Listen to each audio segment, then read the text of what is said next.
Hi everyone, it's Jerry. I have a brief game to share with you from the 2023 Bullet Chess Championship. Pretty rare I devote a video to covering just one bullet game. Also rare, even for this bullet format, is a Carlsen defeat in only 18 moves.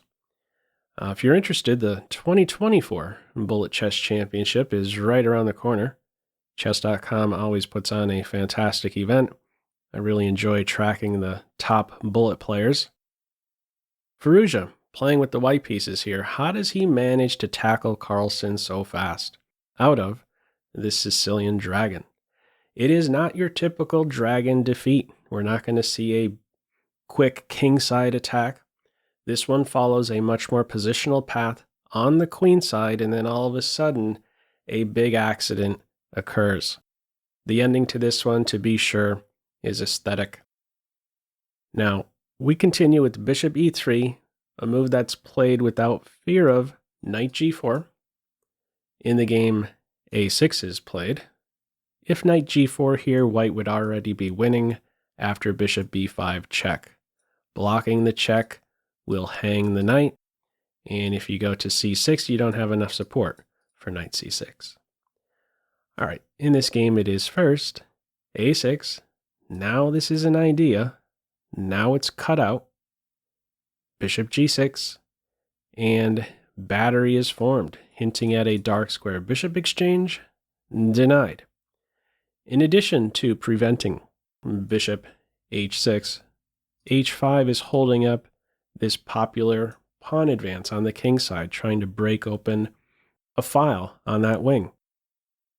From here, bishop e2, b5, and now kingside castles. This is considered the better way to castle. Frequently, it's going to be the case against the Sicilian dragon, queenside castles is on board.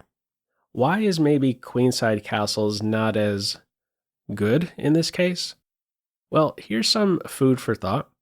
Here's one way you can maybe look at it. When you go with queenside castles, you would like to get in this g4 move, h4 move, some kind of break on this wing. That's going to require a bit more time, though, some more prep work. When you castle queenside in this case, in a way, the h5 move is more meaningful to black.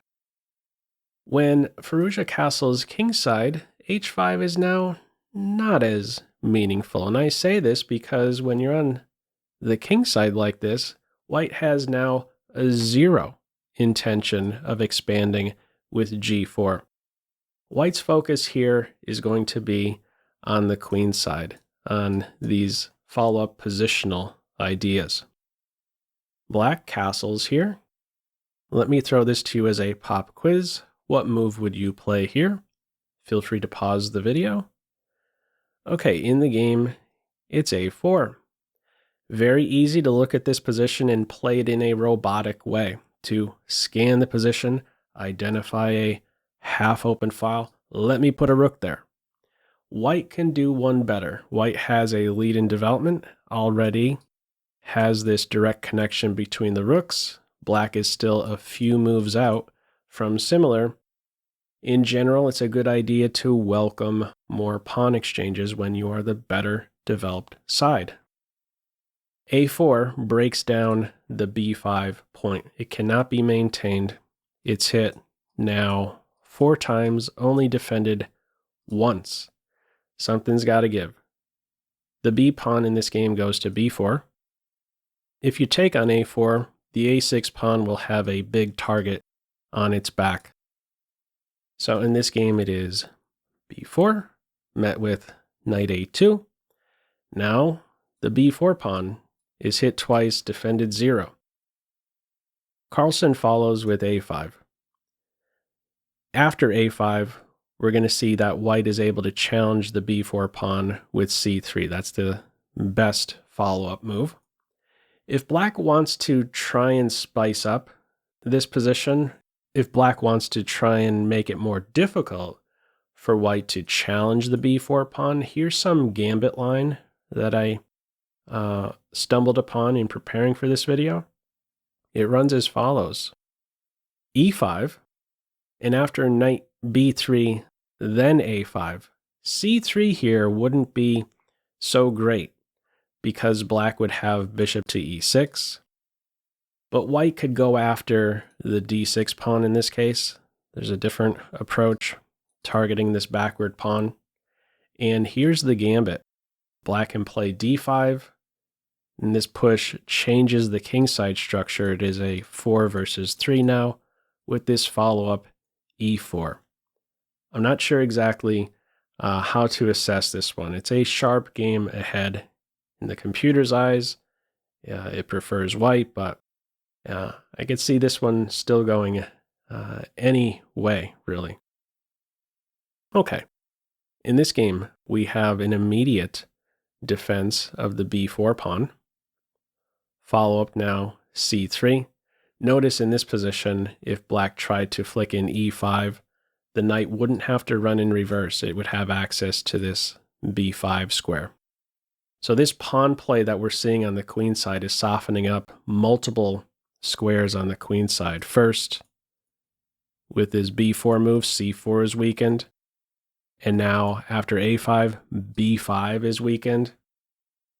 c3 follows. Immediately, you'll notice challenging the pawn that is in white's house. White is not just saying, okay, let me try and work around this pawn. No. It's immediately challenged. It cannot be maintained. Now hit 3 times, only defended once. Pawn takes. The knight is immediately back in the ballgame. The suggestion here by the engine, bishop to b7. In this game, Carlsen goes with bishop a6. And a good move here for white is to put a knight on b5. Which knight would you put on b5? Feel free to pause the video. Okay, the better move here, the better knight to put on b5, is this guy right here. How can you maybe in general know that that's the better knight to go with? Here's 2 things you can look at. Would you rather move a 4th ranked knight to rank 5 or a 3rd ranked knight to rank 5? In addition to that, this is an open file, and white is now only 1 move away from occupying it. The knight is out of the way, so once a rook is there, immediately the knight and rook coordinate on a very deep square in black's camp, c7. So it is rank 3 knight, improving 2 ranks in this case. And from here, this is where Carlsen has a big blunder. The game pretty much comes to an end in just a couple moves. What's considered best here, not fun moves, underdeveloping the bishop or running in reverse here to defend these sensitive squares on the queen side. Carlsen plays knight b to d7. And can you spot the follow-up winning continuation? Feel free to pause the video. Okay, sudden end here. The black queen is toast. These knights now pounce first with knight c6. Where does the queen go? These are the only 2 safe squares. The queen goes to e8, but now comes knight c7. This is now the only safe square, or she cannot at least be captured directly. After queen c8, the knights kill the queen. A quick fork here on e7, and that's the ball game. So, what did you think of this one? Anyhow, feel free, as usual, to leave any feedback to this video in the comment section below. I hope you enjoyed it and maybe took a thing or 2 away. That's all for now. Take care.